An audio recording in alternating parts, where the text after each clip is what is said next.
Welcome to your calm space for speaking confidence.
That moment really is the hardest part of remote work, isn't it?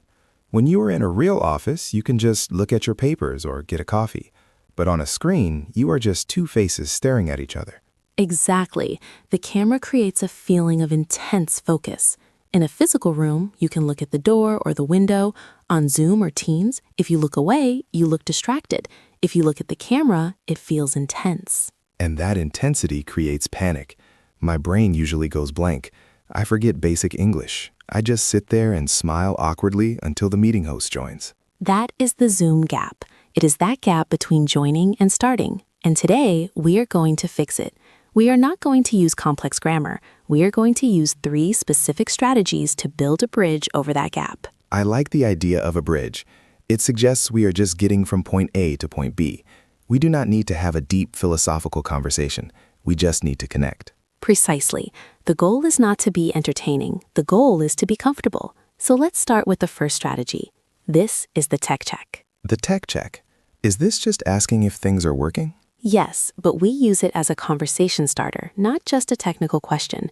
When you enter the room, the silence is the enemy. You need to break it immediately. So instead of waiting for them to say hello, I should speak first about the technology. Yes, it is the safest topic because everyone has technical issues.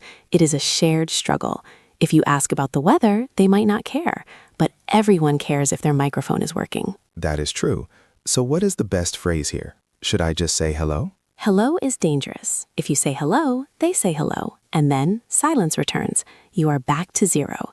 You need a question that forces them to check something. Okay, that makes sense. A question requires an answer longer than one word. The best phrase is, can you hear me clearly? Can you hear me clearly? Notice the word clearly. It adds a specific quality to the question. It makes it sound like you care about the quality of the call. It sounds very professional. It implies I have something important to say later, so I need to be heard clearly. Exactly. Let's practice this. I want you to imagine you just put your headphones on. You see your colleague connect, you smile, and you say this phrase. Listen to the rhythm. Can you hear me clearly? Can you hear me clearly? Good. Listen again. The intonation goes up at the end because it is a question. Can you hear me clearly? Can you hear me clearly? Perfect. Now let's add a second sentence. Sometimes you want to comment on the connection speed. Oh, like when the video is frozen for a second. Yes, or when the loading screen takes a long time. You can say, the connection seems a bit slow today. The connection seems a bit slow today. That is a great sentence because it fills the air, but it doesn't demand a complex answer. The other person can just agree. Right. They will usually say, yes, mine is slow too, or yeah, the internet has been bad all morning. Now you are in a conversation. You have broken the ice. And I didn't have to ask anything personal. No personal questions yet. That is why the tech check is the perfect entry. It is neutral, it is professional, and it puts you in control. I love that. It makes me feel like the host, even if I am not the host. Let's try one more variation for the tech check. This one is for when you are setting up your camera. You can narrate what you are doing. Narrate? You mean say what I am doing out loud? Yes, it explains why you might be looking away or adjusting your seat. You can say, just give me a second to fix my audio settings. Just give me a second to fix my audio settings. This buys you time. If you feel nervous, you can pretend to check your settings while saying this. It gives you a reason to not make eye contact for 10 seconds while you calm down. That is a secret weapon. I can use that time to breathe. Exactly. Just give me a second to fix my audio settings. Try that, listeners. Speak it out loud. Just give me a second to fix my audio settings. Very good. So you have entered the room, you have done the tech check, the ice is broken, but the meeting host still hasn't arrived. You have maybe 2 more minutes to fill. This is where I usually panic again. We agreed the connection is fine. Now what? Now we move to strategy 2, the time zone bridge. The time zone bridge. This applies mostly to international teams, right? Yes, but even in the same country, people have different schedules. Remote work blurs the lines of time. Acknowledging time is a very high empathy way to connect. I see. It shows you are thinking about their reality, not just yours. Exactly. If I'm in London and you are in New York, our mornings look very different. The most powerful question you can ask is not, how are you? It is, what time is it for you now? But isn't that a bit simple? I can see the time on my computer. You can, but asking it gives them a chance to talk about their day. It opens the door. But we can make it more sophisticated. Instead of, what time is it? Try asking, is it already evening over there? Is it already evening over there? I like that. It shows I know roughly where they are. Let's practice the rhythm. Stress the word evening. Is it already evening over there? Is it already evening over there? Listeners, repeat that in the pause. Imagine you are speaking to a colleague in Asia or Europe. Is it already evening over there? And what if they are in the morning, like me? Then you can comment on the start of the day. A great phrase is, "You are starting early today, aren't you?" You are starting early today, aren't you? That feels like a compliment. It acknowledges they are working hard. It does. It builds camaraderie. You are both working, maybe at difficult times. It creates a team feeling. I have a question, Anna. Sometimes I work with people and I forget where they are based. Is it rude to ask? Not at all. It is better to ask than to guess wrong. You can say, "Remind me, which time zone are you in again?" Remind me, which time zone are you in again? That is useful. And notice the "remind me." It is softer than "where are you?"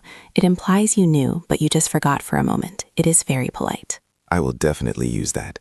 Remind me, which time zone are you in again? Let's shadow that. It is a longer sentence. Break it down. Remind me. Remind me, Which time zone which time zone are you in again? are you in again? Now the whole thing, smoothly. Remind me, which time zone are you in again? Remind me, which time zone are you in again? Excellent. This topic often leads to natural conversation. They might say, "I'm in California. It's only 6 a.m. here." And then you can say, "Oh, wow, that is early. You must need coffee." And suddenly, we are talking about coffee. The awkwardness is gone. Exactly. You have bridged the gap from silence to coffee chat just by asking about the time.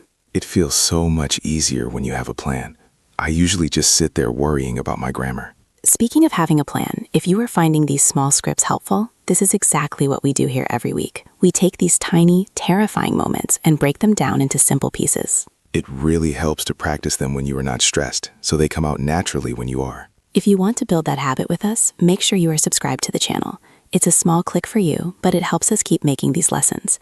And it means you won't miss the next topic, which might be exactly the one you are struggling with. I wish I had subscribed to something like this years ago.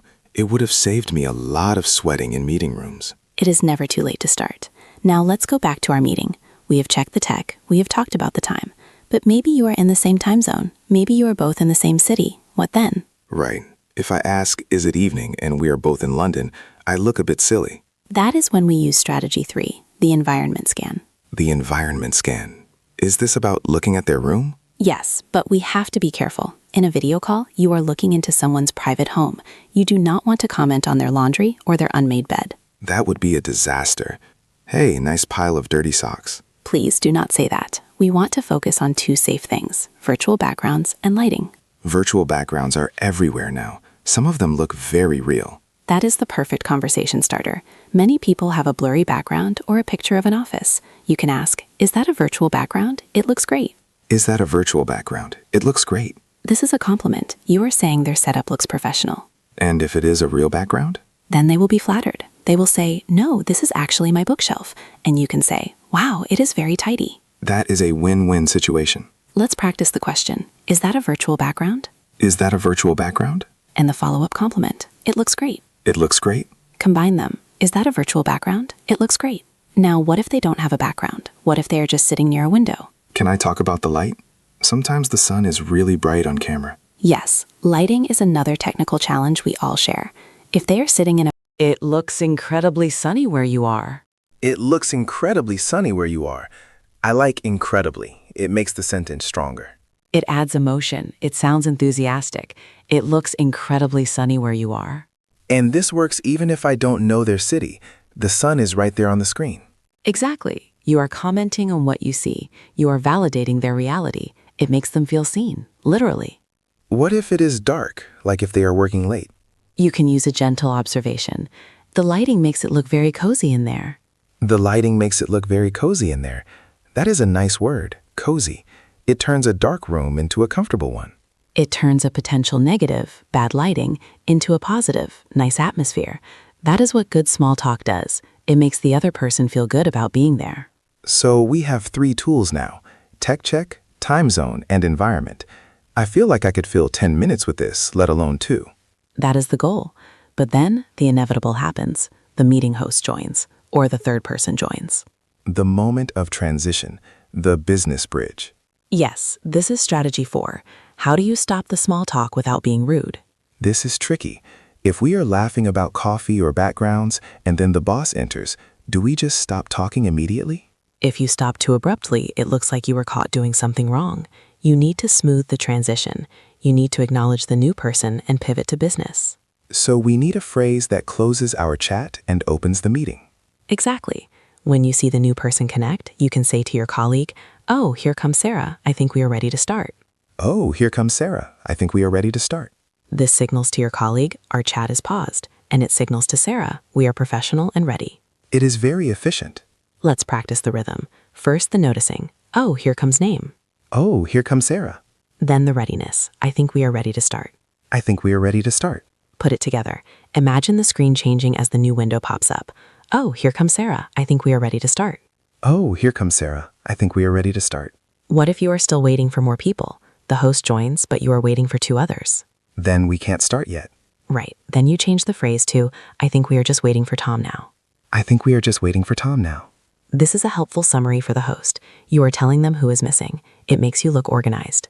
It shows I am paying attention to the participant list. Yes, I think we are just waiting for Tom now. Try that.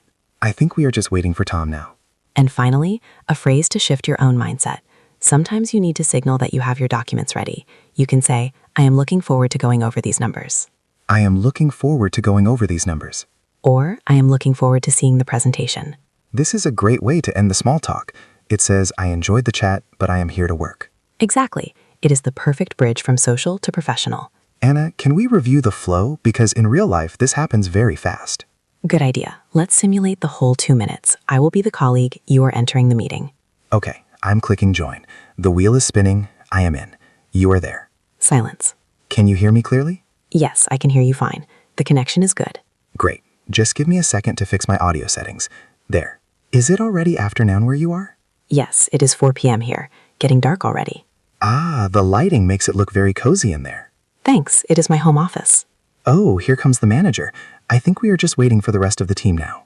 Perfect. Mark, that was smooth. You controlled the entire interaction. And I didn't feel panic. I just followed the steps. That's the power of having a script. You don't have to be creative. You just have to be prepared. I think the key for me was the tech check. Starting with "Can you hear me?" gave me the confidence to say the rest. It is the easiest way to start. It requires zero creativity, just functional English. I am definitely going to try this on my call tomorrow. I have a stand-up meeting at 9 a.m. That leads us to our challenge for this week. We want you to use the tech check in your very next video call. Even if you know your microphone works? Yes, even if you are 100% sure. Log in 2 minutes early. When you see the first face, ask, "Can you hear me clearly?" It is a small risk, but it breaks the silence. Exactly. Break the silence before it breaks your confidence. And if you are feeling brave, add the compliment about the background. One step at a time. Master the entry first. You will be surprised how much more professional you feel when you are the one initiating the talk. Thank you for walking us through this, Anna. It makes the digital world feel a little more human. You are very welcome. Remember, fluency is not about knowing every word. It is about knowing the right words for the moment you are in. Good luck with your meetings this week, everyone. Speak up and check that mic. We will see you in the next episode. Goodbye.